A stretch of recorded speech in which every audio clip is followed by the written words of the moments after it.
All right, let's talk about that third category where you're moving around. So there's different traditions. Aikido is a kind of martial arts. I came across Falun Gong at one point. It seems very similar.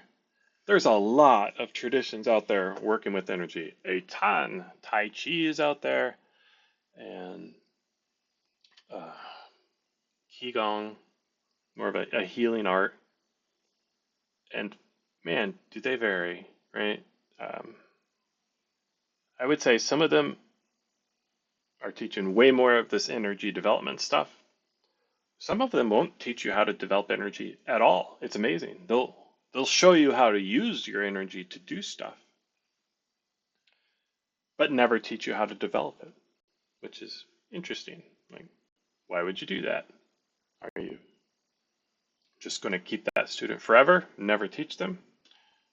Or are there reasons, right? Maybe they're only allowed to teach certain things. The Qigong tradition will talk about some things being dangerous. And I've heard about the Zen guys sometimes getting too much energy too fast and they experience a kind of ki sickness. So this is something I maybe should have mentioned in the beginning. I've taught this before, and this was one of the first things I taught. You might want to have an acupuncture person on hand. Acupuncture works with the subtle energy within the body. And for example, if you do some work clearing and you've done some basic practices, you've quieted the mind, you can work with energy. Um, at least as a beginner. If you say were to go to like a Reiki practitioner and they just like reach up into the sky and bring energy down and just like fill you up with as much as they can do, which isn't necessarily skillful, uh, who knows, depending on their skill level, you might end up with so much energy that you're like, I'm freaking out. And it, if you can just go outside and lay on the ground, you'll probably be fine. You can just let it all go into the ground. I mean, it kind of feels like you're wasting all that energy, but if it's too much, it's too much. It's why it helps to have a teacher, to develop this over with some discipline. But you can also go to an acupuncturist and they can do it in a more skillful way than just like laying on the ground and getting rid of all of it. And acupuncture can help like, once a month just to, I mean, if you're developing this energy stuff, it can help you to keep things going in a healthy way.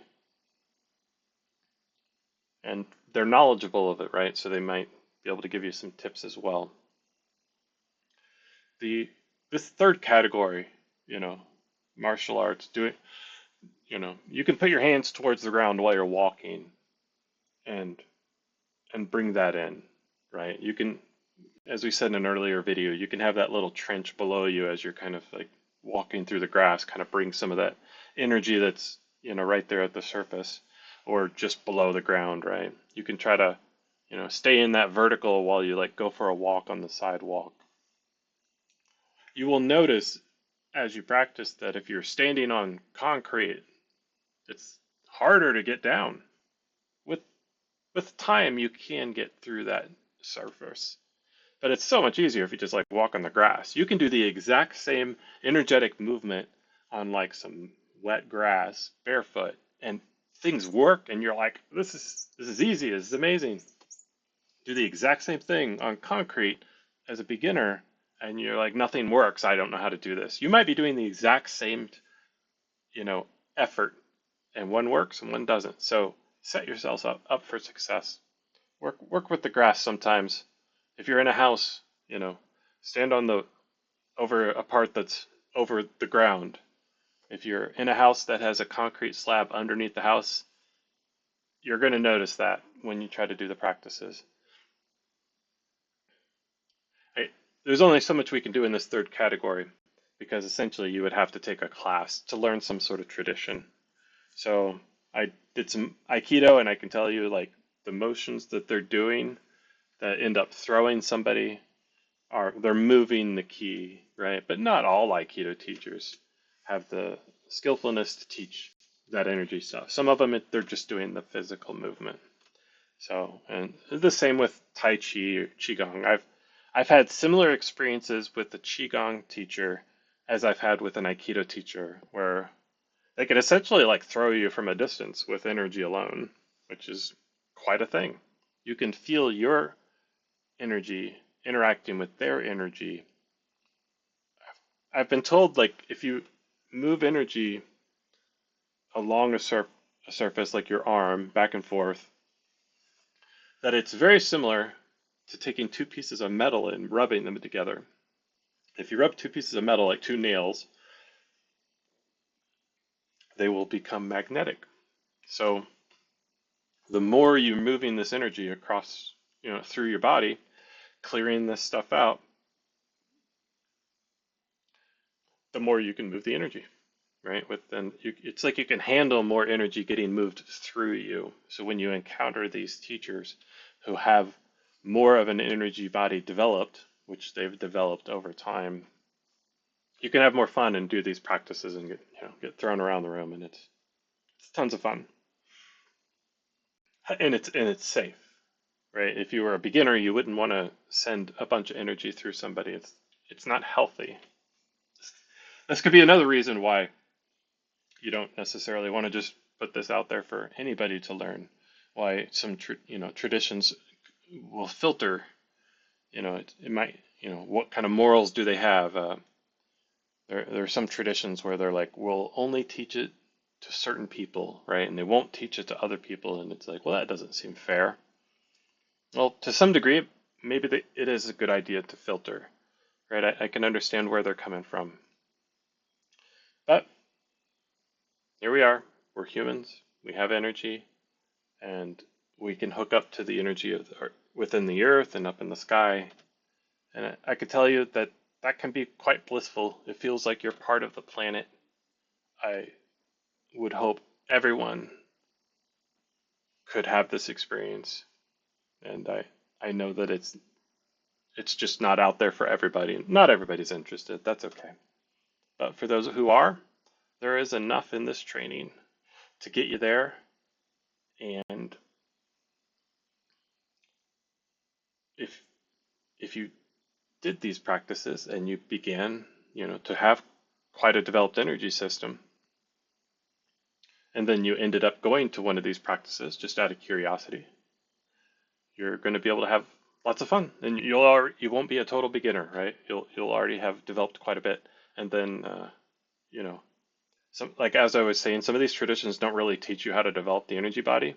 They just show you how to use what you got, so you can use the practices to develop the energy body outside of class, and then inside of class you can have fun just playing around with that.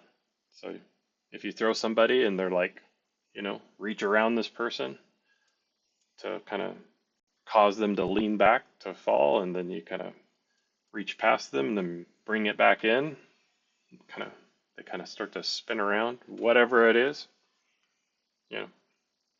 tons of fun. I would say just, communicate with the teacher. Is this a practice that, do you have a lot of experience with this energy stuff? Maybe show them something you found online. The main thing is once you can feel the energy, you'll be able to feel it on the teacher. You won't even really have to ask. You can see what they're doing and see that they're working with the energy, right? And so it's worth going through these practices. If you can't feel the energy, then you're just kind of hoping, right? You're asking the teacher, like, can you teach me this stuff? And you're like, oh yeah, totally. Like, oh yeah, we work with energy. Maybe they don't know anything, but maybe they think they know. Maybe the person they learn from is like, this is the energy stuff, but maybe they don't know either. Since you can't see it, you have to, there's a lot of people who think they're doing stuff with energy, and they're not doing anything. Which is fascinating to have a conversation with somebody who has no idea how to do any energy stuff, and they're like trying to educate you. I've seen this. I've experienced it. It's a heck of a thing. They Nothing bad about them, right? You can tell somebody taught them stuff, but the person who taught them had no experience with the energy. So go through these in order. I recommend, acquiring a meditation. Get that up to like an hour a day, at least 20 minutes. Feel like your center. The thoughts come, they go.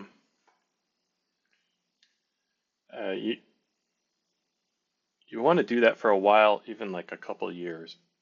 The thing is, energy gets stuck.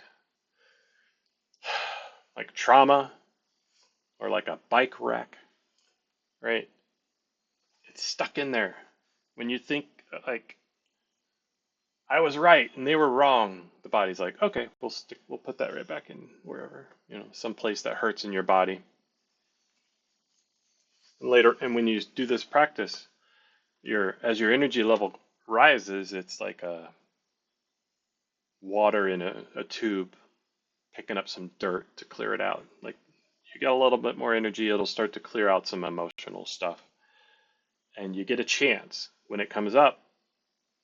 It's no inherent, it doesn't matter, it's not real, right? It's like a cloud, that's what we're saying.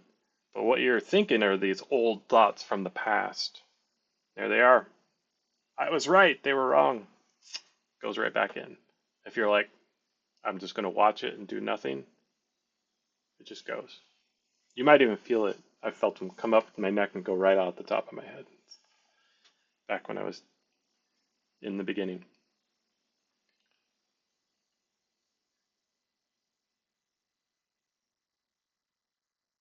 And like injuries will like hold the muscle. The same thing. It'll release. And both things cause your energy level to rise a little bit more, right? Because you're not wasting energy holding that muscle. You're not wasting energy storing that whatever it is that got stuck in there. And you can just move better. You feel better. You'll live longer. So it's like there's maintenance of this energy system that should be in there just like, going for a walk each day. You got a physical body, you take care of it. You got this energy body, you want to take care of it too.